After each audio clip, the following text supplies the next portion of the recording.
spelling bee. No championship awarded yet in the NBA Finals, but the Suns an opportunity to get halfway there.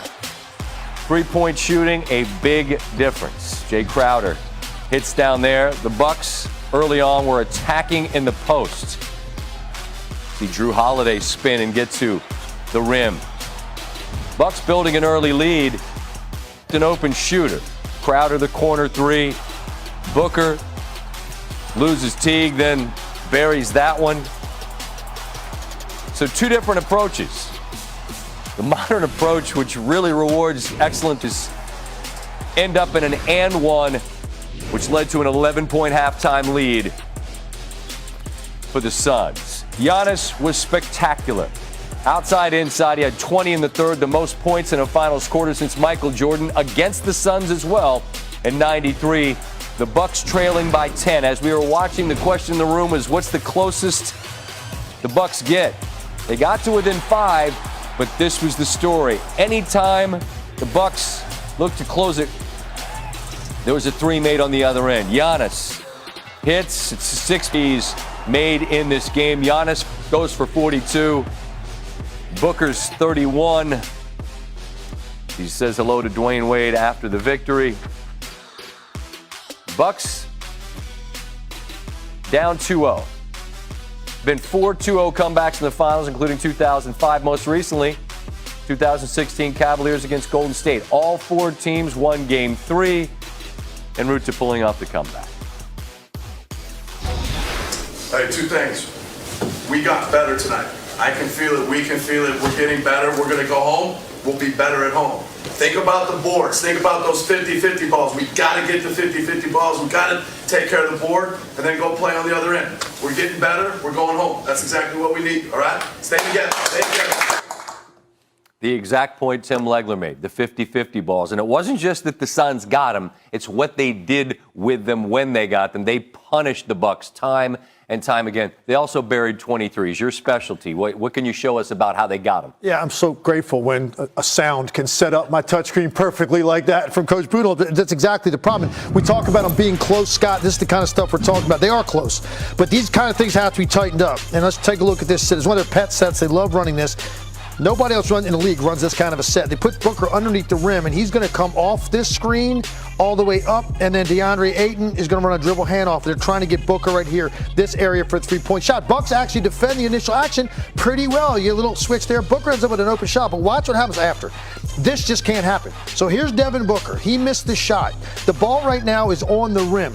Pretty good box out right here by Middleton. You've got inside position with 2 Bucks here. Here's the problem. This ball is going to end up near the foul line. PJ Tucker can't do this. You cannot leak out. Drew Holiday's flat-footed. He needs to get here to pick up this loose ball. He doesn't do it. Instead, Devin Booker beats him to the spot. This has to be Milwaukee basketball. And then once they get it, Scott, this is what I was talking about earlier, the over-penetration. This is what the Bucks are doing all night long. They're flooding to the lane on all penetration, and nobody in the league floats baseline better than this team. If you drive baseline from one side, you get baseline from the other side. Yep, because it's how you create the passing lane and the vision right there. Cam Johnson, great read. Booker with the kick. 3 points off of a Peyton. And again, look at how much activity is in this lane. 3 bodies. Brook Lopez is out here sort of lost. His head is turned on the play, but once again, we're going to float base. Drive base, float base. And this is even their center making this play. A very difficult pass in traffic for DeAndre Ayton. But this, again, is that you work on in camp. That starts in training camp, the drive base, float base. And you get that ball moving around the horn. You had the 10-pass possession in the highlight earlier. Crazy. That had multiple drive base, kick base that guys turned down. So it's not just the loose balls you don't get. It's what happens at the end of that. It is so devastating to give up threes on plays when you're supposed to have a defensive rebound to give yourself a chance to compete.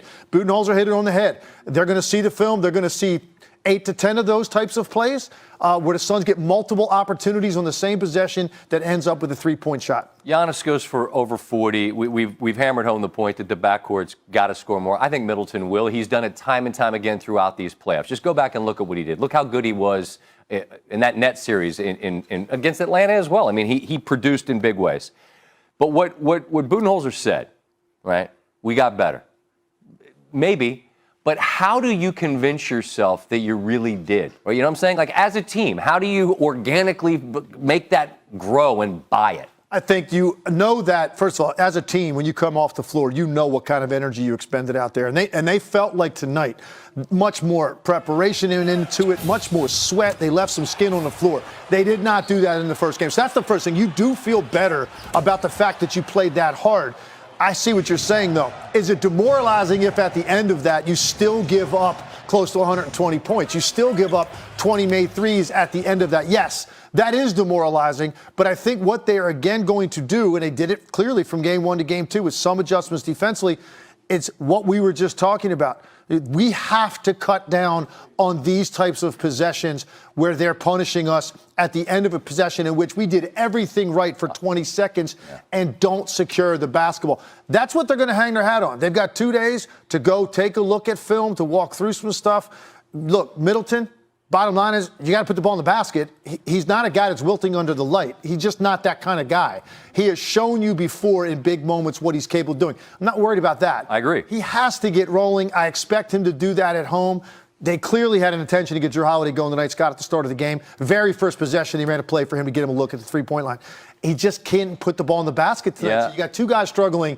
Giannis trying to do more right now than he's probably capable of to get this team a win. I just wonder. We saw it last night with the Lightning in the Stanley Cup. Like, anytime they lost, they won. And the Bucks haven't lost a bunch, but they've typically, if they've lost, they've come back out and won. So now you find yourself in this 2-0 hole. They've been there before against the Nets, and they were able to dig their way out of it. Getting back home, that gives you everything's on the table for them to get game 3, and then all of a sudden the mood changes. Different animal. This is a different team. I agree. This is now 13-2 in their last 15 games in the playoffs. I'm just saying, to the point of trying to make yourself believe what Budenholzer said. Hey, we want people to watch Game 3, so I'm not trying to say that this is over with by any means. The Bucks can definitely win both games at home. Sure. But right now, you're looking at this team and you're saying, what can we do to slow them down? And the main thing right now you need more than anything else, you need Chris Middleton to show up in a big way of the first half of Game 3. That's going to calm them down tremendously,